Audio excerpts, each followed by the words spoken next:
is this happening? Nobody ever told me, but that is an interesting question. You never thought to ask? No. Any ideas? I just know that the reality in which humans currently exist will be abandoned in the coming decades. This policy was a result of recommendations made by the S.C.I.T.S supercomputer, which was constructed to formulate solutions to a single problem: how to preserve the human race. It also created me. Why would the human race need to be preserved? From conversations I've overheard between the engineers and technicians I work with, it seems as though they're under the impression that the existence of higher life forms on this planet will soon come to an end, and that this can't or won't be avoided. So, in response, S.C.I.T.S produced plans for a series of generators capable of forming an artificial reality.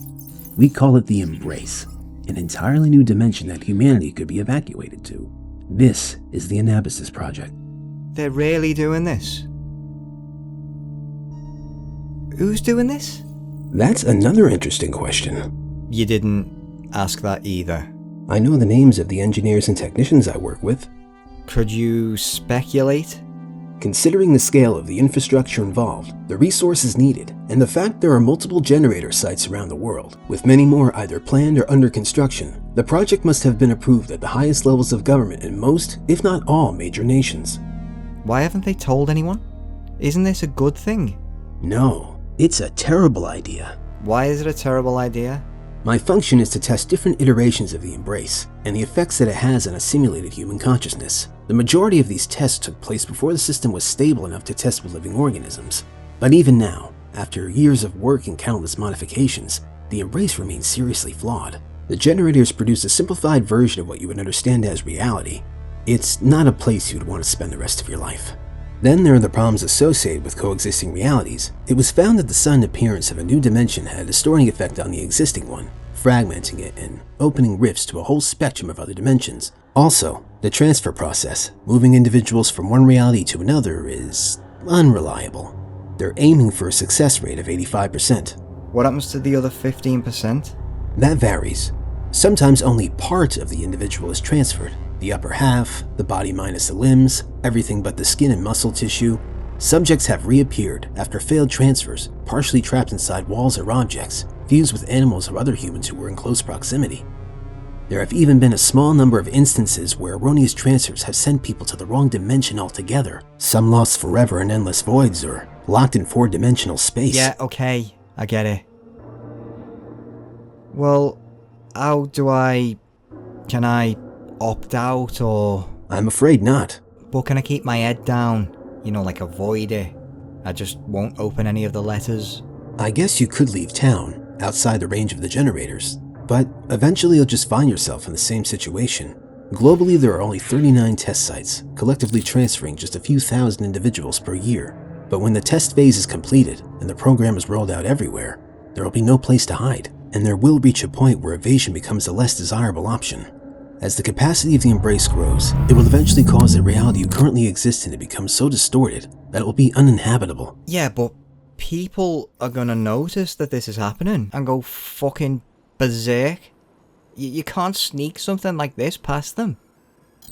As part of the transfer process, the generators make an edit to your current reality, erasing all memory of the transferred individual, but sometimes imperfectly, leaving traces, faint recollections of a person no longer there. And suddenly removing a human being from an established existence almost always leaves loose ends. A wedding ring on the finger of someone who was never married, a child's bedroom in a house with no children. Still, this system has allowed the process to go largely unnoticed. Eventually, yes, it will be impossible to hide, and there will likely be widespread panic and civil unrest. Plans are in place to contain this. But by then your reality will be so unstable and distorted that there will be no alternative to the transfer process. Hang on, why are you telling me this? Aren't you part of it? Nobody ever told me I couldn't. I was designed as a test subject to provide honest and frank assessments. I guess the engineers never thought I could be contacted by the outside world. I've got to go to the police. Or is it the Home Office? Or MI5? Who do you contact with something like this? That depends who you would prefer to be detained, tortured, and eventually killed by. They're all part of this. I'm sure they don't know what they're part of. There are procedures in place that make it unnecessary for them to know anything. If you went to any kind of authority with this information, you'd be sent to a psychiatric hospital, heavily drugged, and then, after a few weeks, transferred to a different facility that doesn't exist anywhere but on paper. And at that point, records would show that you died of an infection caused by a self-inflicted wound or an allergic reaction to medication. The press?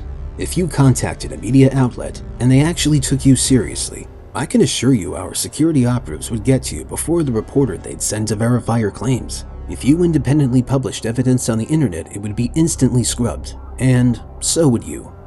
Maybe I should keep this to myself. I would suggest you treat this information with the same level of secrecy that you would a strong sexual preference for mentally disabled children, especially considering the likelihood of your current security status. Well, what does that mean? If you've spent time around the test area, collecting evidence and recording instances of reality distortion, it's quite possible you're already under surveillance. Oh, what the fuck do I do now? My advice would be to keep doing what you're doing. If you were to suddenly stop, it could signal that you know you're being watched. It could prompt them to come for you. And the fact that they haven't already suggests they're under the impression that you don't know anything. I don't know anything? You do now. Then why the fuck did you tell me?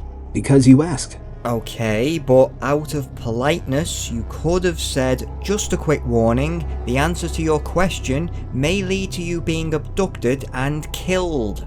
You're right. That would have been considerate.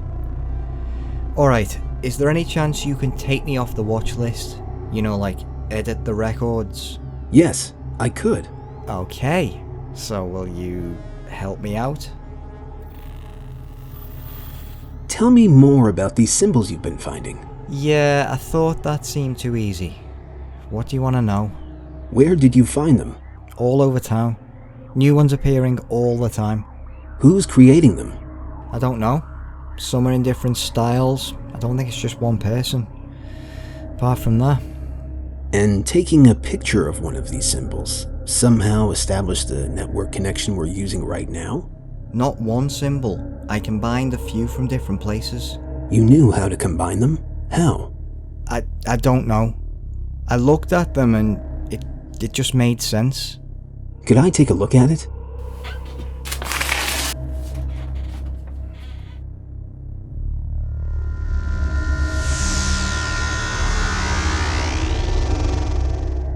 It appears to be some kind of code, but not like anything I've seen before.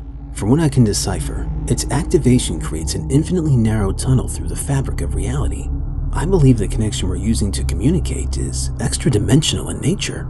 Even if I did understand what you just said, it still wouldn't be what's on my mind right now. That would be more the concern that a battering ram is about to take the door off the hinges and I'm going to be dragged, kicking and screaming, to fuck knows where, never to be seen again. Yes, they'd torture you and then they'd kill you. It would be terrible. Yes, it would. So can you make that not happen? Sure, if you'll help me to hold up construction and testing of the Embrace and save yourself and the rest of humanity from being imprisoned in a miserable half-existence. Yeah, fine by me. Good. The well-being of humans is my primary concern, so we have to do everything we can to delay the Anabasis Project at every turn. Is that right? That's right. Let me give you some advice. When you get a yes, shut your mouth and don't buy back the deal. What do you mean? I may not know much about alternate realities, but I do know about dragging my arse when I'm being paid by the hour. You said that your job was to test early prototypes of this fucking thing, and by the sound of it, that phase is coming to an end. They haven't needed you as much lately. Now, what happens when all of the bugs are fixed and everything's working properly? I would no longer be required to test new builds of the Embrace. And then what happens to you? My existence would be an unnecessary drain on system resources. Therefore, it would be discontinued. So your concern for me, and for the well-being of humanity, extends exactly as far as it saves your own computer-generated arse from deletion? Absolutely not. Don't suppose it makes any difference? No difference at all. This is fucking deranged. We need to gather as much information as we can about how the different realities are interacting and look for weaknesses in the system, ways to undermine it, and maybe even delay the project indefinitely. Well, what the fuck do I know about? I wouldn't know where to begin. You may prove to be more effective than you think. Seeking out areas of distorted reality and collecting symbols that may have extra-dimensional properties will have concentrated your exposure to the Anabasis field. A link of this kind would only have been made possible by placing some part of your consciousness into a phase state, existing in both dimensions simultaneously. You are now, and always will be, partially connected to the Embrace, and it's likely that this will grant you an even greater awareness of the distortions around you, or it will cause your brain to dissolve at the cellular level and gradually liquefy over the next few years, most likely both. But your heightened perception will be a valuable tool, making you perfectly suited to reconnaissance and sabotage operations. Oh well, that's fine then. And if your activities attract too much attention and begin to pose a serious risk, I can always report you to our security agency to stop them from thinking I had anything to do with it. Listen, this is a serious situation. I could do without the jokes. Yes, that was a joke. But it's true. This is no time for humor. You have to be extremely careful from this point on. I will provide guidance on how to avoid detection, as well as how to safely store all of the information you gather. You must follow these instructions closely. My life depends on it. Your life. Our lives depend on it.